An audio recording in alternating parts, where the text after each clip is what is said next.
Soy José Antonio Piqueras, catedrático de Historia Contemporánea de la Universidad Jaume I, en Castellón, donde dirijo el grupo de Historia Social Comparada. Hay una historia que comienza a mediados del siglo XV que va a tener un largo recorrido, incluso un recorrido inesperado en el momento en el que se pone en marcha, y es el acceso de los portugueses a las fuentes de la esclavitud negro-africana.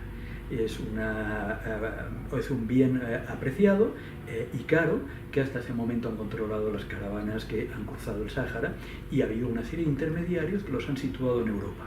A mediados del siglo XV se produce el acceso directo a través de los navegantes portugueses, que están a la cabeza del sistema de navegación mundial, y consiguen encontrar las zonas donde había un aprovisionamiento regular. Se inicia entonces un aprovisionamiento de esclavos africanos para los mercados peninsulares, que ya estaban habituados a tener un tipo de esclavo, pero no un tipo de esclavo racializado, identificado con lo que en adelante se llamará negro, sino que hay una gran diversidad racial, y por lo tanto la raza no importa a la hora de disponer o no de este tipo de personas. Va a haber una serie de mercados situados en la península que son importantes porque cubren una etapa intermedia. Son Lisboa, lo hay en el Algarve, lo es Sevilla, que se convierte en la principal plaza peninsular, lo es Valencia, y a partir de allá hay una secuencia que entronca con el Mediterráneo, donde hay otros grandes mercados esclavistas que han funcionado en los últimos siglos. A Sicilia, Nápoles, Génova, y de ahí hasta el extremo oriente, al Cáucaso, es decir, dentro de lo que es el Mediterráneo. ¿Qué elemento cambia? Cambia la llegada de los españoles a América en 1492 y muy pronto las fases de conquista. A partir de 1501 tenemos la constancia de africanos llevados desde el embarque que se está produciendo en Sevilla y que acompañan a los colonizadores y a las tropas o a los soldados o a la gente de armas que toma lo que bautizan como la española, y lo que realmente significa la presencia ya de algunos. Pero son esclavos auxiliares de los principales oficiales que lo acompañan. Lo mismo va a ocurrir con Hernán Cortés en la conquista de México y en alguno de sus capitales. Tenemos incluso grabados, tenemos reflejos como algunos de esos oficiales se hacen acompañar de un sirviente que es un esclavo negro.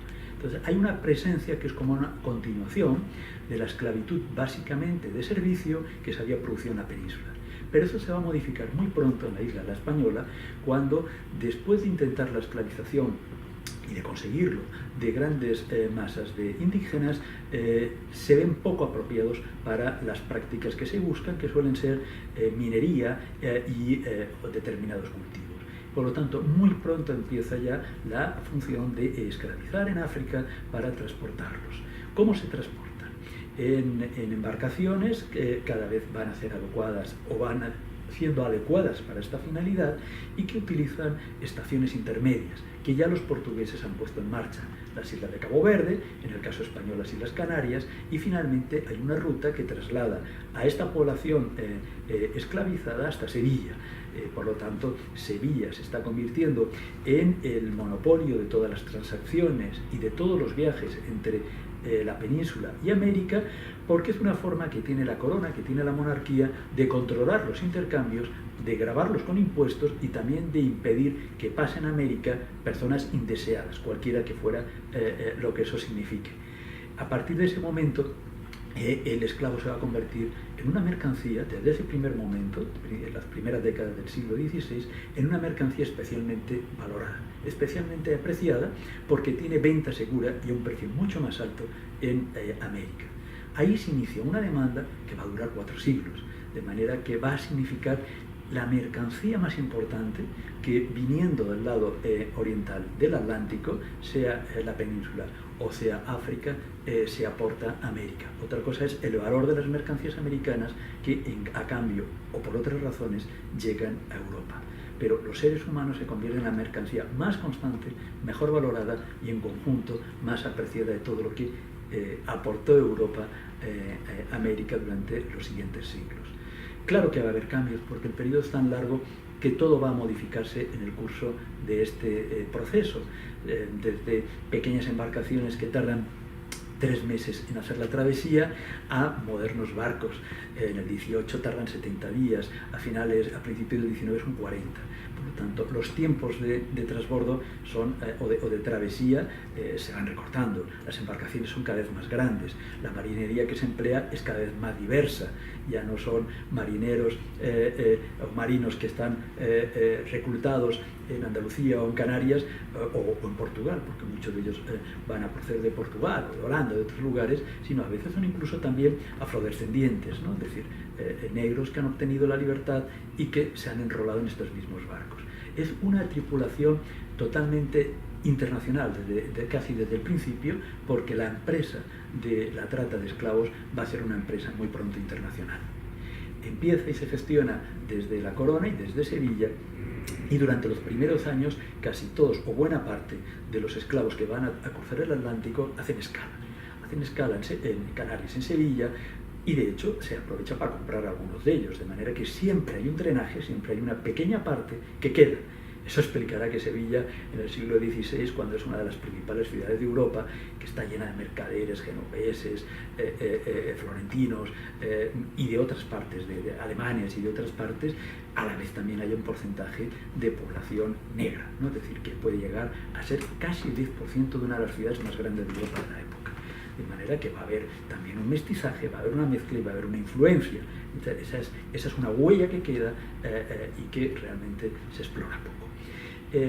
Muy pronto, sin embargo, se ve que estas escalas intermedias alargan el viaje, lo hacen más costoso, parte de las mercancías se quedan en la península y por lo tanto no acaban en América, donde van a ser vendidas por plata, de forma que, aunque las embarcaciones salgan de la península, salgan con mercaderías para África, finalmente los viajes van a ser, los esclavos no van a tocar la península. Ya prácticamente las primeras décadas del siglo XVI, a mediados del XVI, ya no se producen, en la mayor parte de los casos, escalas en la península, sino son viajes directos. Claro, he hablado de mercaderías. Esas mercaderías son muy diversas, son telas, son armas, son cuchillería, son abalorios, son elementos que tienen aceptación en África, porque salvo en casos excepcionales y muy al principio, el esclavo que se adquiere, es decir, se adquiere mediante compra, es decir, ha sido previamente sometido a esclavitud por algún pueblo africano. Y pueblos africanos que están en conflicto con vecinos, o incluso no son vecinos, con pueblos alejados que guerrean por diferencias tradicionales, porque además capturaban un botín que tenía venta, bien a los mercaderes árabes que los destinaban a los países árabes, donde cerca más de 8 millones de negroafricanos acabaron en estos destinos, y a partir de ahora hay una fuerte competencia que es la europea occidental, que básicamente la portuguesa y la española, que ofrece además unas mercancías que son mejor aceptadas, de manera que desplazan a estos otros mercaderes sin eliminarlos por completo, pero eso significa una transacción, pero una transacción que potencia la que son las guerras internas en África, que es la otra vertiente.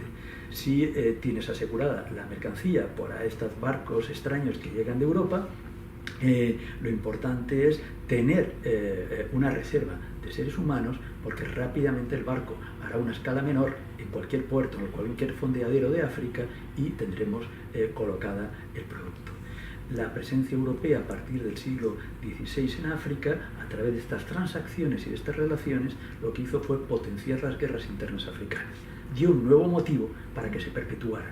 Y al facilitarle, entre otras mercancías, armamento, cuchillería y luego armas de fuego, los socios de los europeos tenían una ventaja militar muy superior a sus adversarios, de manera que eran capaces de proveer en mayor volumen.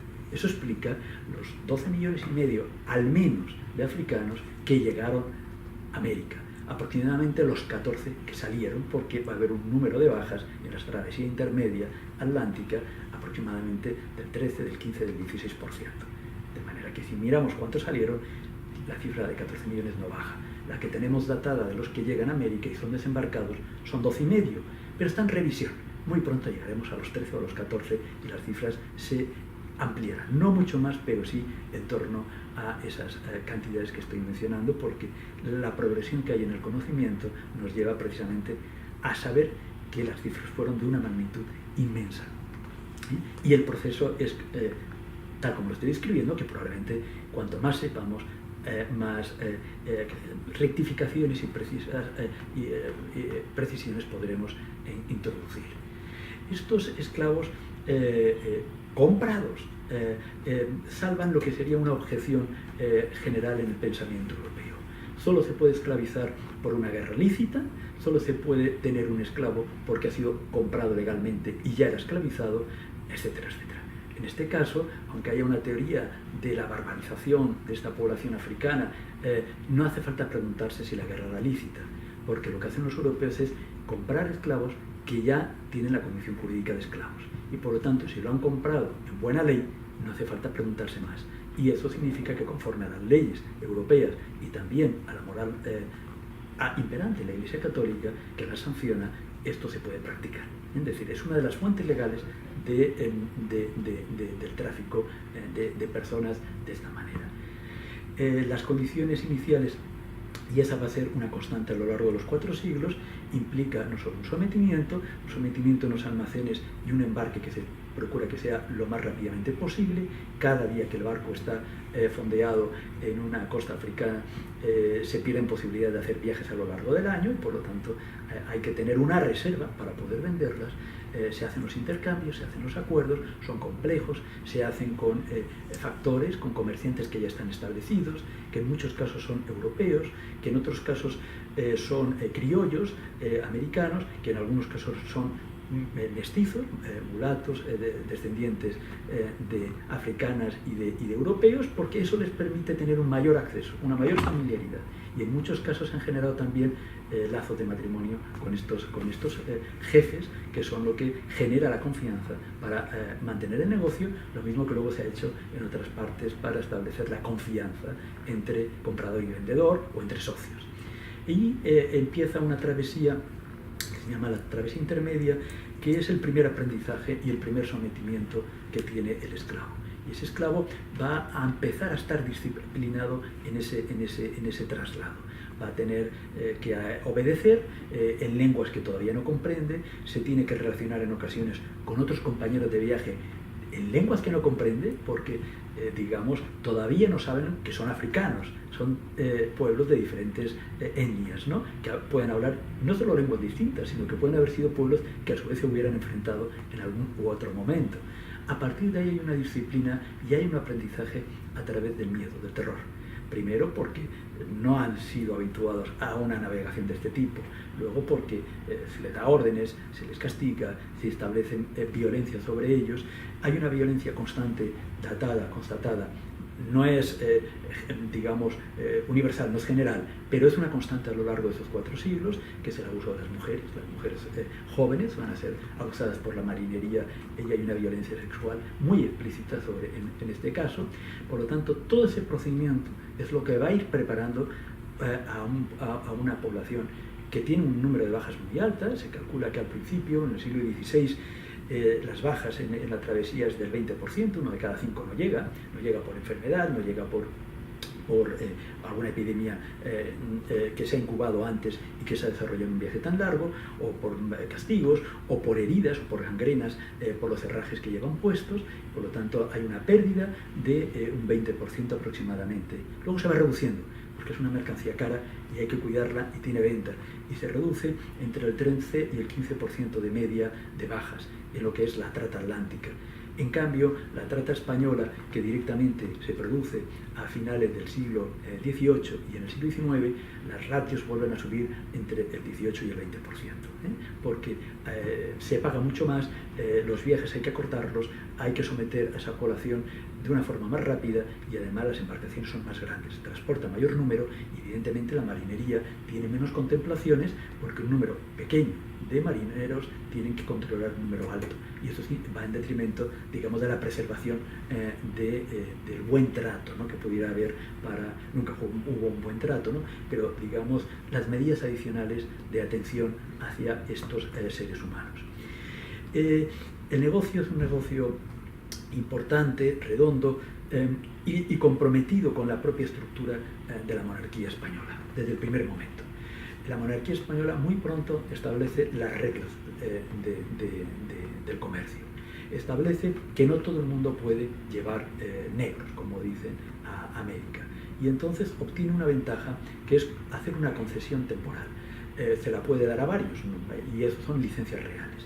Las primeras navegaciones las hacen comerciantes asentados en Sevilla, pueden ser españoles o castellanos, básicamente, o pueden ser de alguna ciudad italiana, o alemanes, holandeses, quien fuera. Y muchos portugueses, porque tienen una práctica en navegación muy destacada y controlan buena parte de las factorías. Estas licencias significa que se autoriza a transportar un número determinado de esclavos, pueden ser 500, 1000, 3000, que se venderán a un precio fijo, tasado en destino, y por lo tanto negocia como puedas en África su precio de adquisición. Y el precio de adquisición, insisto, lo podemos calcular, pero en realidad se cambia por mercancías. El esclavo se ha convertido en una mercancía que se intercambia por una mercancía que se le da un valor equivalente. Pero claro, unos cuantos cuchillos no han costado lo que va a costar por lo que se va a vender un verdadero esclavo, ¿no? Y por lo tanto hay un margen de ganancia muy grande porque hay valores desiguales, aunque en el intercambio le atribuyamos una equivalencia. De manera que el negocio se presenta fabuloso desde el principio, ¿no? Y por eso van a ir entrando en él. Las licencias funcionan durante un tiempo. Finalmente se encuentra otra fórmula, que es el asiento. El asiento es un monopolio. La corona lo que concede es un monopolio por un número de años a una determinada compañía. Puede ser durante un tiempo, son portuguesas, después van a ser francesas, después son inglesas, porque en ocasiones forma parte de los acuerdos, de los tratados de paz después de una guerra. Se negocia como una de las partes de las compensaciones. El obtener el asiento, el monopolio del aprovisionamiento de negros, que es el término que emplean, durante unas décadas a favor de una compañía de ese país, que luego se verá cuál es. Tiene el monopolio oficial. Eso no significa que no haya otras vías de ingreso. Hay licencias, hay monopolio. Finalmente, en los años 70 y 80 del siglo XIX se generan contratas, que vienen a ser el mismo sistema de licencias. A una compañía no en exclusiva se le autoriza llevar un número de esclavos africanos, a la vez se le puede dar a otra para llevarlo a otra isla o para llevarlo al continente, porque aquí hay una distribución, no solo se llevan al Caribe, sino durante mucho tiempo el destino es costa firme, es el continente. Eso son el procedimiento. Luego hay dos formas irregulares que fueron constantes a lo largo de todos estos siglos, al menos hasta el 18, hasta finales del 18. Uno es el contrabando. Contrabandear con otros países que tienen depósitos de esclavos en determinadas zonas del Caribe. Y la última es fingir. Entonces son desembarcos por arribadas forzosas. ¿Qué es una arribada forzosa?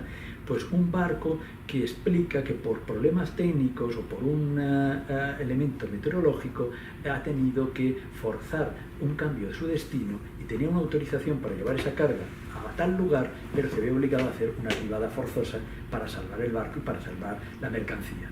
Entonces, como se va a retrasar, obtiene una autorización especial para venderla en el lugar donde ha llegado.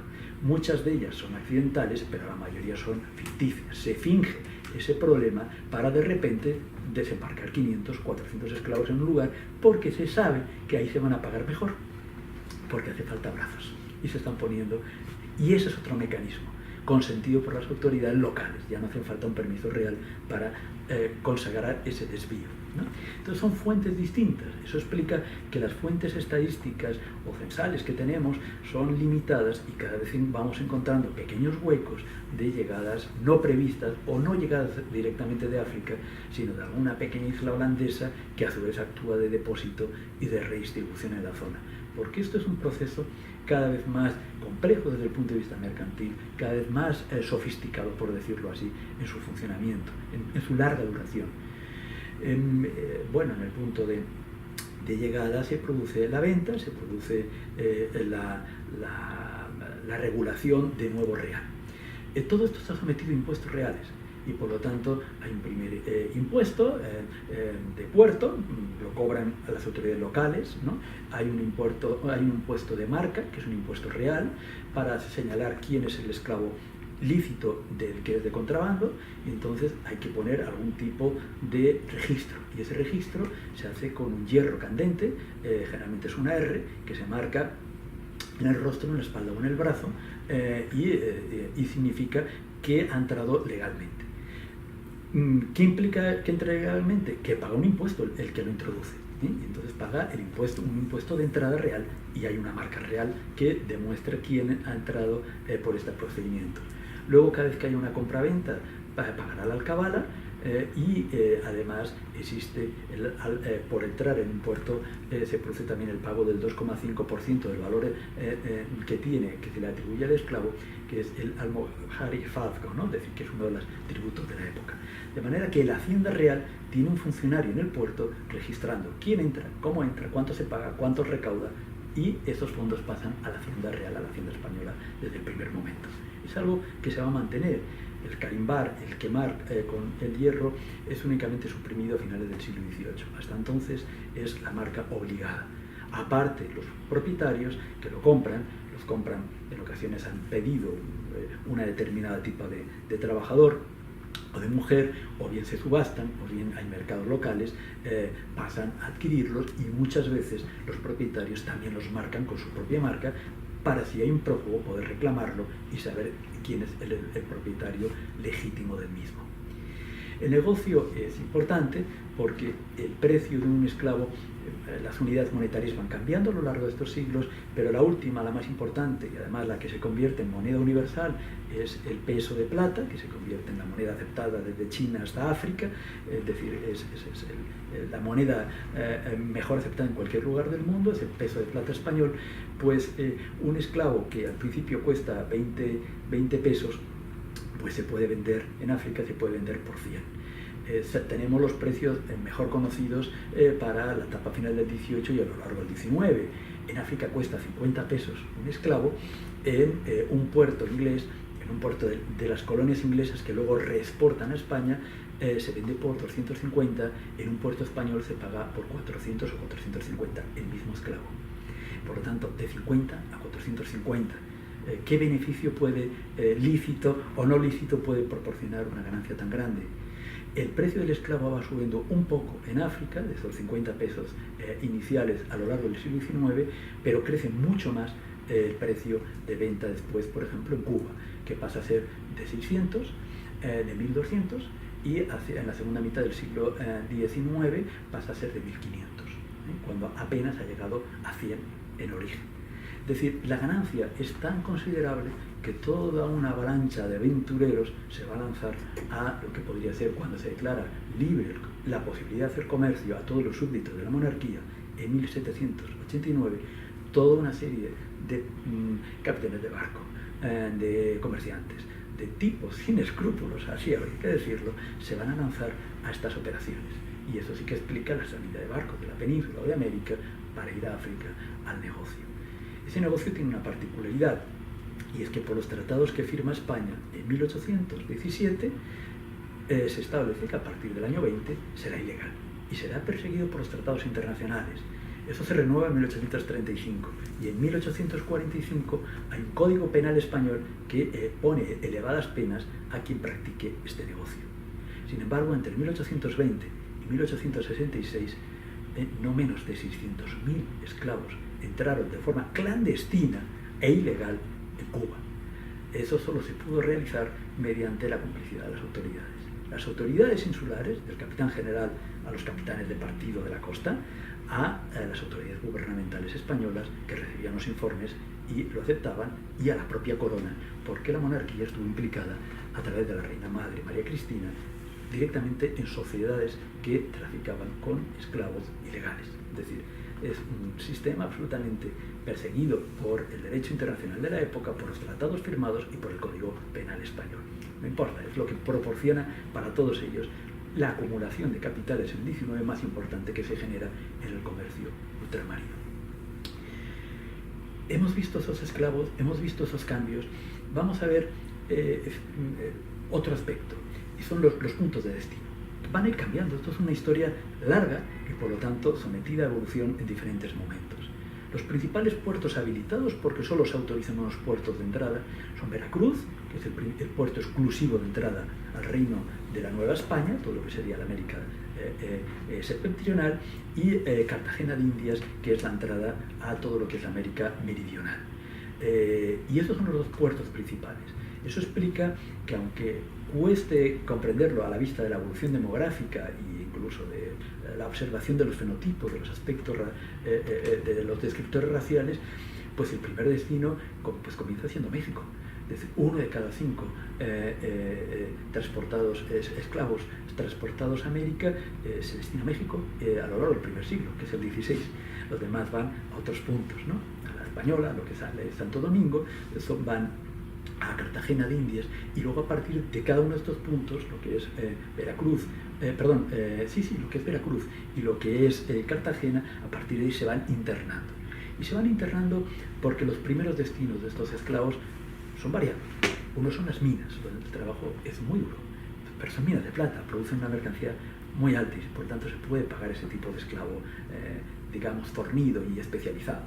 El otro destino son los puertos, el trabajo de carga, descarga, de transporte, todo se realiza a través de carga, de animales de carga, de carretones, todo eso lo van a llevar esclavos negroafricanos.